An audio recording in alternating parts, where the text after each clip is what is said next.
Mummy तू काय करतेस? अरे मी तो हिशोब लिहून ठेवलेला ना, चेक करते परत, क्रॉस चेक बरोबर आहे की नाही. काय आलं? मम्मी मी तुला एक विचारू का? बोल ना. हे बोलतात की कपडाचे बटन दाबा. कोण बोलतं? ते मी जे व्हिडिओ बघतो ना युट्यूब वरती, त्याच्यावरती ऍड येतं मोदी की गॅरंटीचा.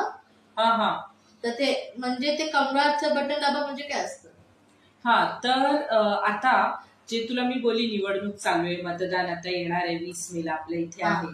तर मग प्रत्येक पक्ष असतो ना, ती आपली चिन्ह जी असतात ना त्यांची पक्षाची, तर त्याच्याही ते लोक जाहिरात करतात.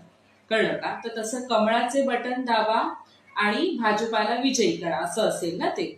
तर त्याच्यामध्ये कसं आहे की त्यांचं ती निशाणी आहे, कमळ ही निशाणी आहे. जसं शिवसेनेची धनुष्यबाण आहे, तसं ह्यांची कमळाची निशाणी भाजपाची, असं म्हणून ते सांगतात. मग